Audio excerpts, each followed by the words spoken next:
Welcome to the Inspired Impact Podcast, where dedicated female professionals share how they inspire impact every day. Authentic stories, passionate commitment, lives transformed. I'm your host, Judy Carlson. Welcome to today's episode of the Inspired Impact Podcast. You are going to love our guest today. She inspires me in so many ways, and she's a person who recently started her own business, but not without a lot of thought and work and preparation beforehand. I'm excited to introduce you to Christine Nagelhout. Welcome, Christine. Thank you for having me today, Judy.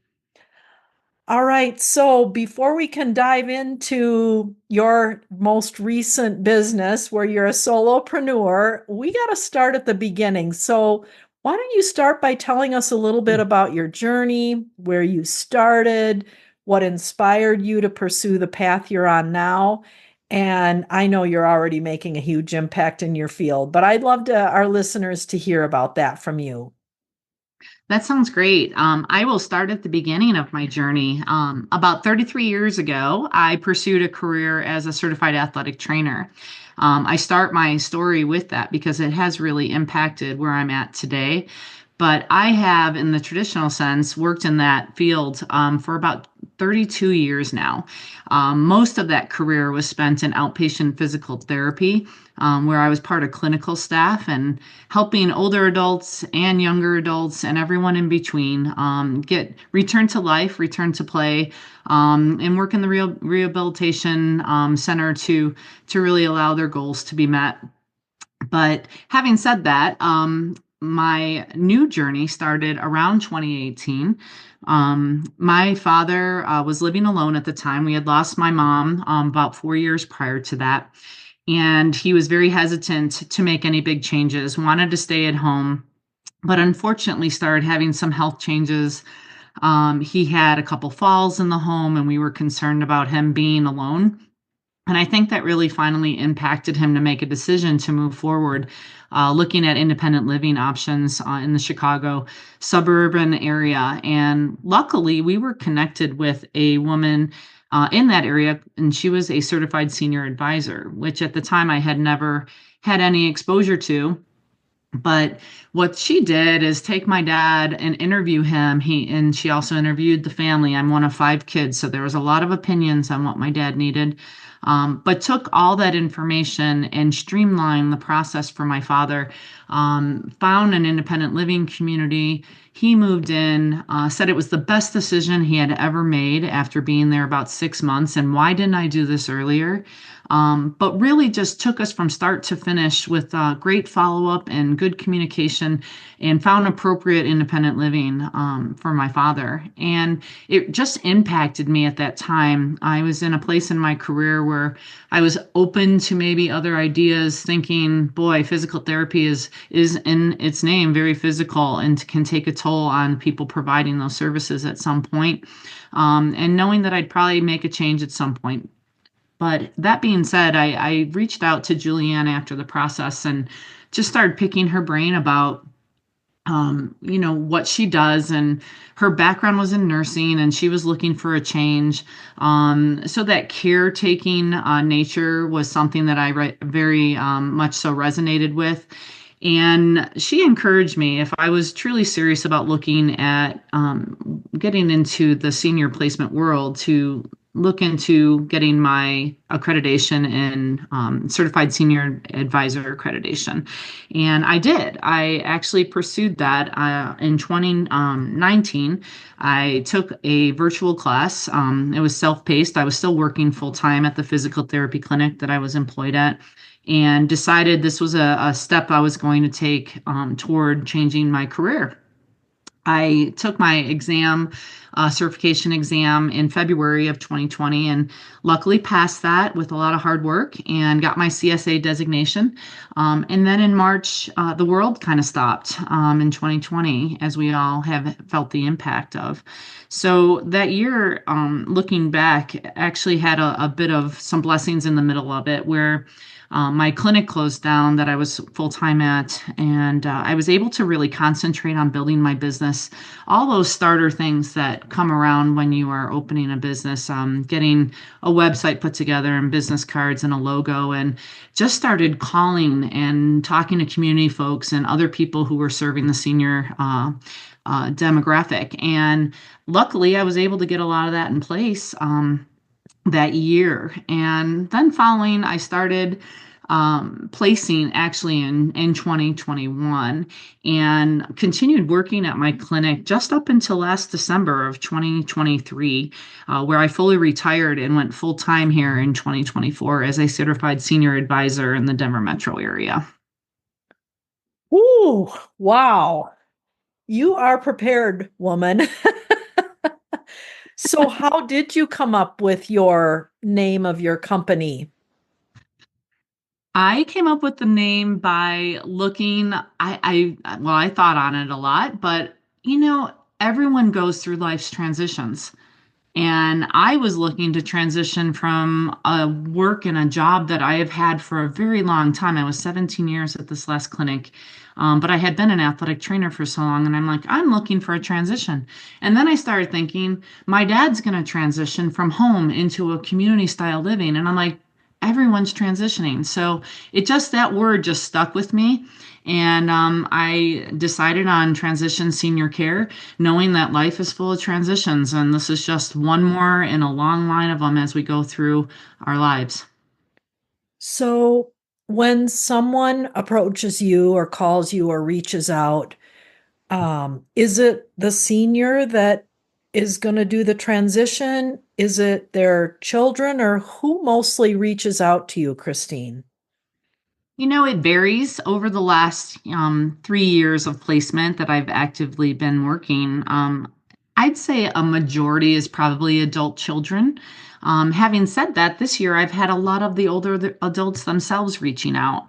So I am open to talking to whoever reaches out, finding out more about what their care needs are and things of that nature. But, a lot of times there's just concern that my dad had a fall. My mom had a stroke. My mom broke her hip and now she can't go home because she lives alone and she has stairs. Hmm. But sometimes, and I've seen this a lot this year, I've had still very independent older adults reach out and say, we are planning for the future and we want to start looking and get situated so that if we ever need help, we're already in a great place that Hmm. can provide those care provisions. And so that's been proactive planning is one of my key terms in my business. I love those calls where people just are planning ahead and getting ready for what might come.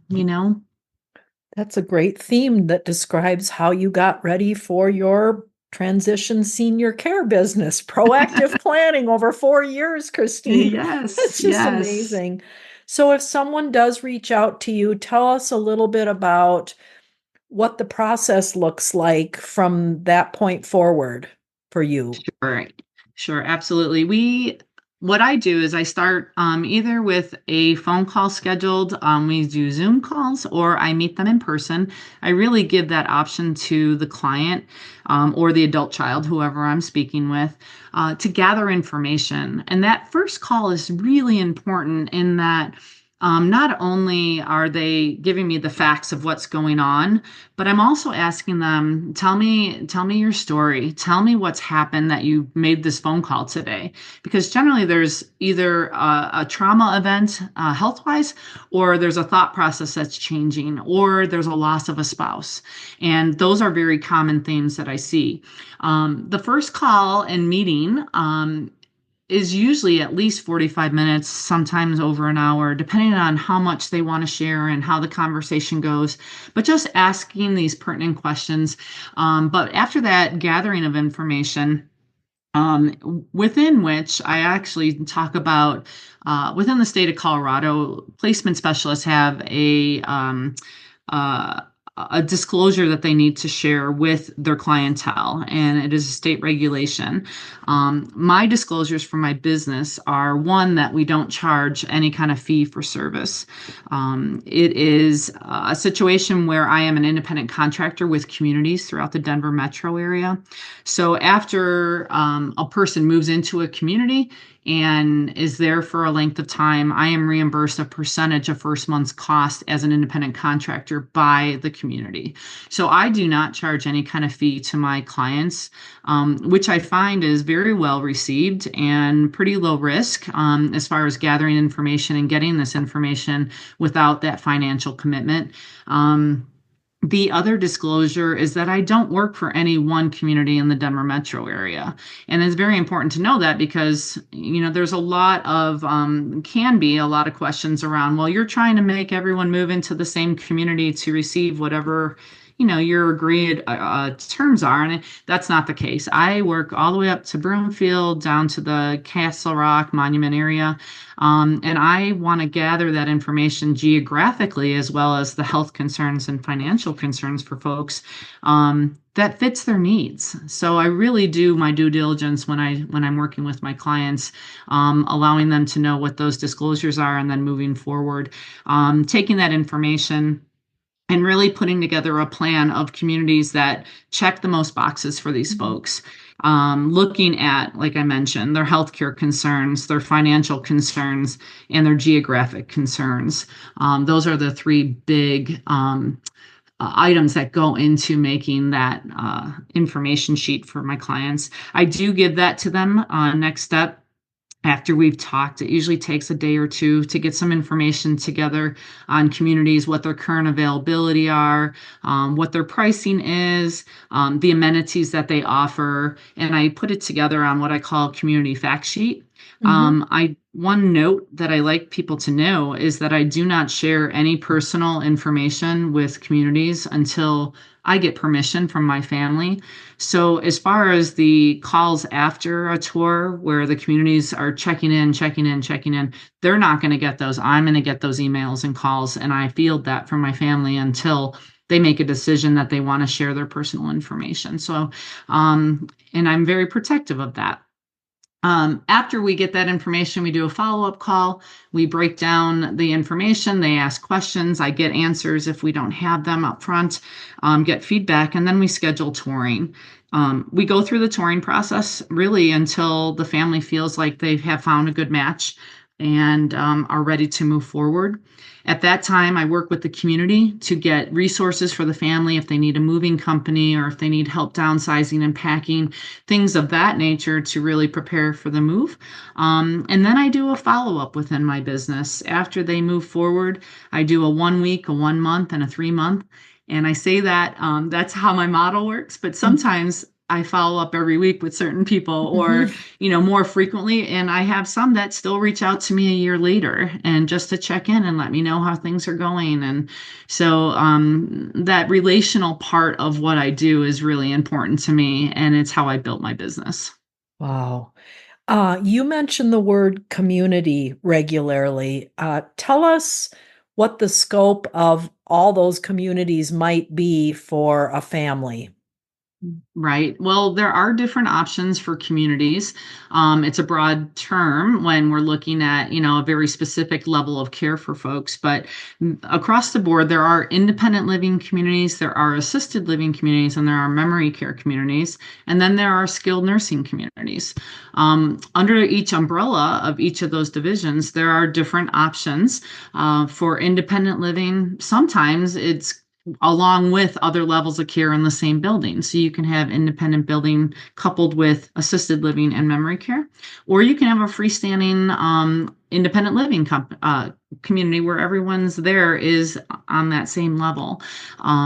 There's also a model called board and care where you have smaller individual kind of home settings where there's common spaces that residents share, and you'll see a smaller population there. Sometimes I think they range from what I've seen from anywhere 6 clients up to, 22 clients. And the model is a home where the rooms are set around the outskirts of the home, kind of border it. And then the inside has common spaces where everyone eats dinners together and has living room and family room spaces and that type of thing. Assisted living is a little different in that, along with just a place to live and the amenities, there is care concerns. And the community takes a big part in doing an assessment to figure out what that person needs to have success in their next stage of life, meeting them where they're at with their healthcare concerns. But that also means for the families that you have these two buckets of cost. You have your rental cost that it comes with meals and amenities and things that are included. And then you have your care costs. So when someone has a need to, get escorts down to meals, or they need help with the activities of daily living, like dressing or showering, transfers. Those are important things to get support with. So there's different types of assisted living. Sometimes they are freestanding. Sometimes they're in that continuum of care with independent and memory care.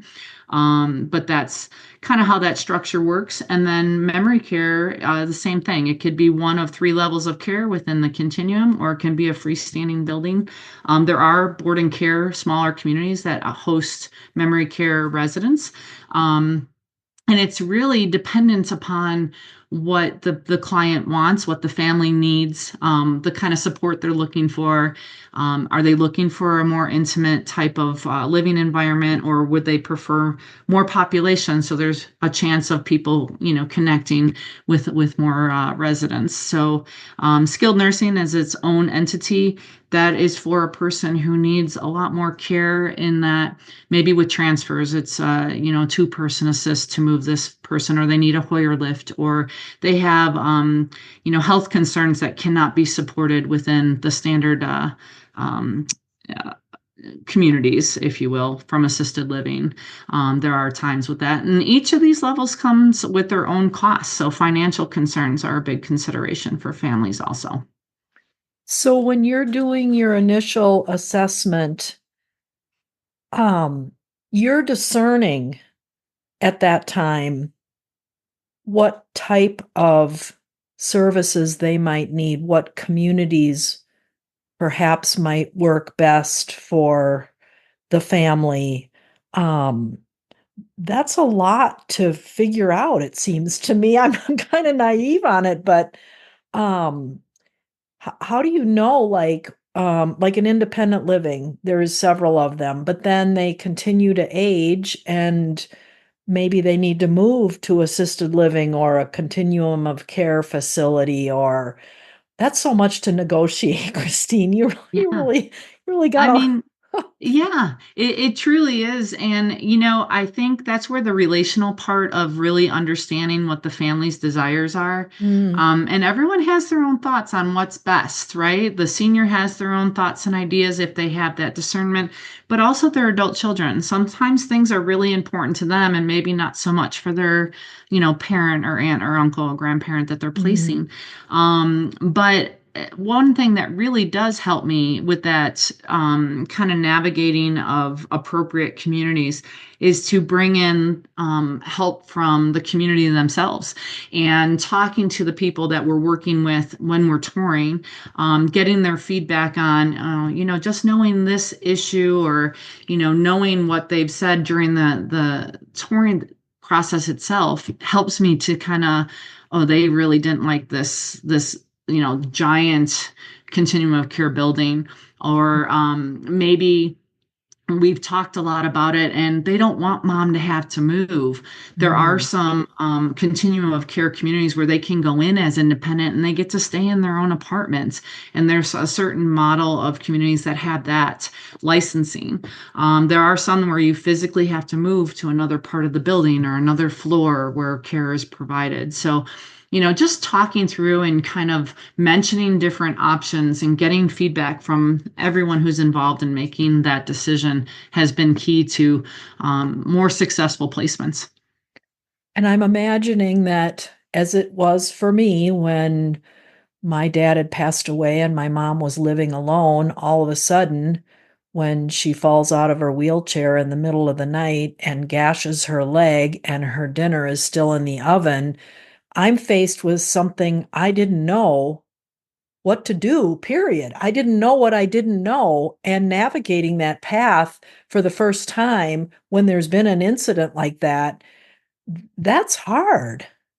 Absolutely. I find that I get these calls where that type of situation happened, or my mom was on the floor for 2 days because she Oh, lives alone and no one knew. I had just called her earlier that day before she fell, and then I didn't call her again. And, you know, I think what I've found as I've been building my business and creating these relationships is really gathering other professionals within this industry who provide some kind of resource for folks so that they can be better supported, maybe in an environment like your mom where she's alone, either having a emergency pendant or they now use Alexas and some of the voice command type of technology where they can just call out and ask them to dial a oh, number or, call 911, et cetera, where, we haven't had those in the past. So I think right. technology is changing,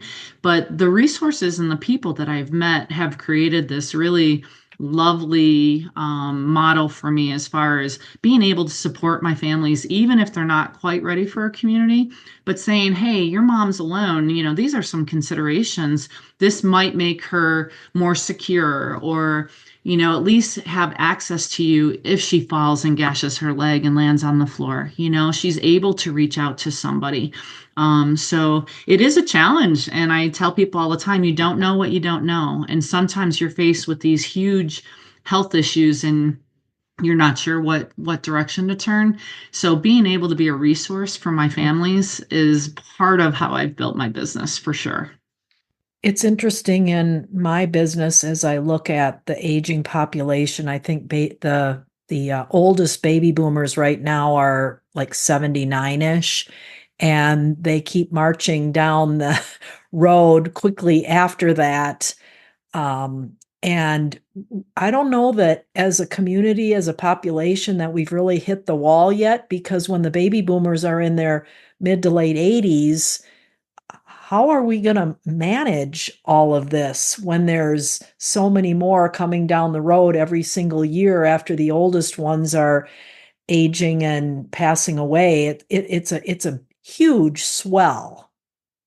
Absolutely. It's going to be an even bigger swell, I think, in the coming decade, and beyond, because of so many people aging, right? Yeah, And so I think, developing more technology and resources so that people can be better supported, even in their home environment, whatever that might look like. They might be in a condo, they might be in a home of 50 plus years, they may be in a community, but creating better support for these folks and allowing them to be safer in place wherever their desire is going to be a big challenge, but also something that I see that can really maybe help to some degree with what's coming.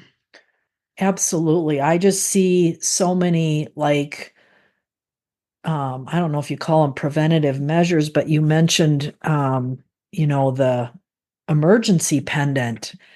I mean, that's come across my email even. It's like, whoa, what? You got to be kidding me. I mean, it's like, but I think that those are going to be part of commonplace. I think you're right. The next decade is going to be very interesting. I'm excited to see how it's all going to play out and how the baby boomers are all going to move through this part of their lives together. Yeah. Well, and luckily we've seen advancements with like Apple Watch and Google Watches, and where you can voice command into the watch, and these Alexa units that are now in pretty much, most homes where people are using them for other purposes, but to have that more accessible communication, I think we're going to see more and more technology kind of ramp up. Well, yeah, I mean, even if you're living in an independent unit, you still are in your unit by yourself a Absolutely. majority of the 24 hours every day. So anything can happen, even in an independent living Yeah, unit. I always tell my families, they were explaining, oh, my mom's fallen, 3 times, and I'm like, well, just because she moves into a community doesn't mean she's not going to fall anymore. Mm, But what it does mean is that there's potentially more oversight, and they're doing daily checks. Either they push a mm, button or they have to click their door, or and if they don't do those things, that someone is checking on them, and yeah, that's not always the case when they're living independently in a home or right. an apartment complex or something that's not designated as such. So, Yeah, I would think that would bring a lot more peace of mind to the adult children knowing that there are those checks on their yep, parent for absolutely. sure. Um, do you have like a specific story or experience where you just know for sure you made such a huge difference in someone's life that you can share?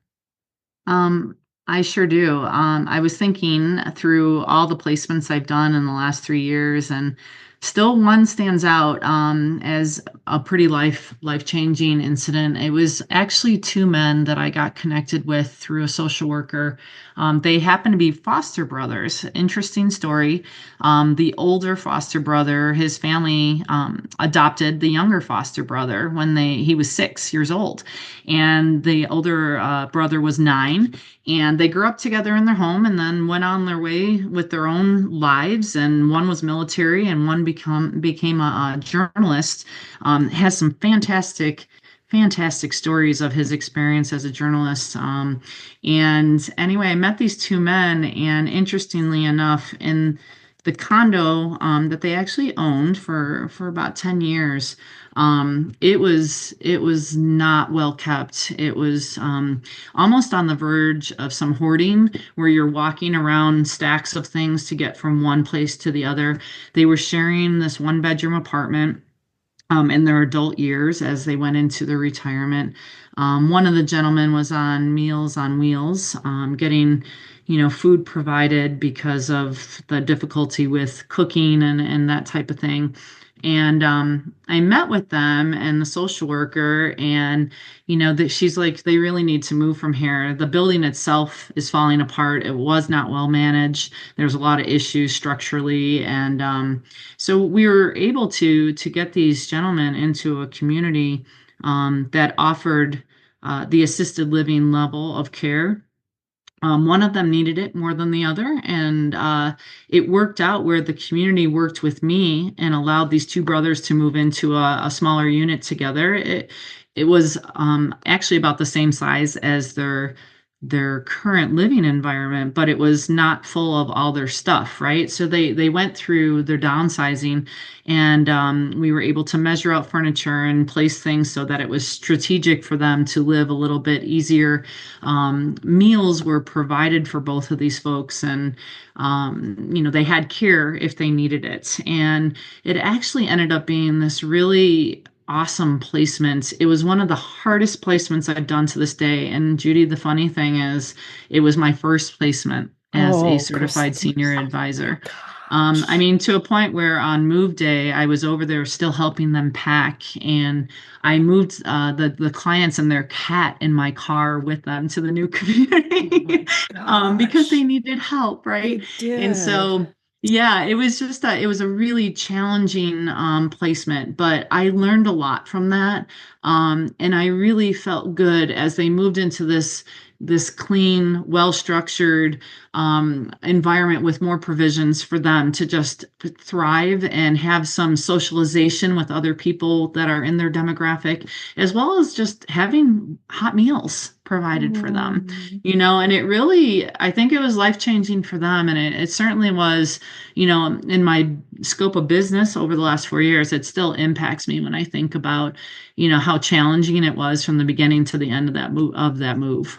So. Wow. And the fact that today, these years later, you're so enmeshed, embedded, inserted, ear to the ground in this whole senior aging living business and the resources that you can provide and the communities that you're familiar with. And I mean, I just stand in awe at someone like you who can put that all together in such a cohesive, efficient very easy to communicate manner for these families. Wow, Christine, you have such a big heart, and I see where it started with this first placement with these two gentlemen. Wow. Yeah, it is a challenge, and every family's different, right? Their needs are different. They need different resources. They've had different health concerns. So it's like a puzzle that you're putting together, but how can I provide them with things that are going to be, like you said, life-changing or Yeah. life-altering? How can I give them the tools they need to, continue living and continue thriving in their later years, for sure. So there may be people listening who are adult children, or there may be seniors listening who have never wanted to admit that they may need to make a move at some point in their lives. So, how do they access all of these wonderful resources you provide, Christine? Well, they make a phone call and Okay. we have a conversation. And through that conversation, I can kind of discern what they need. And I actually have become and have always had this, I call it my superpower of connection of people. Mhm. So, and really by listening and taking notes and finding out how they can be supported, I'm able to provide those resources for them. And it really is just as simple as calling me and having a conversation. I just love helping people. I want them to be well supported and taken care of. So. So tell me your phone number, and we can get that in the recording here. Okay. My number is 720 Mhm. 220 0687. And is an email address something you'd like to share? That would be fine too. My email address for my business is transitions. So TRANSITIONS, then the letter S, the letter C, 2020 at gmail.com. Transitions SC 2020 at gmail.com. 2020 is that famous year when you got everything It started could coming be. together from you, huh? And It your could be. your website address? www.transitionseniorcare, all spelled out.com. Wonderful. Wow, Christine. Oh, this has been such a great journey through your story and where you've come from and what you've built. And I am just thrilled to have the opportunity to interview you today and hear your story. So thank you so much for joining us. Well, I so appreciate the opportunity, Judy, and hopefully we can continue just giving out resources for people so they can live well. That's right. Yep. Thank you, my dear. All right, take care. Thanks so much for joining us for the Inspired Impact podcast. To listen to past episodes, please visit theinspiredimpactpodcast.com.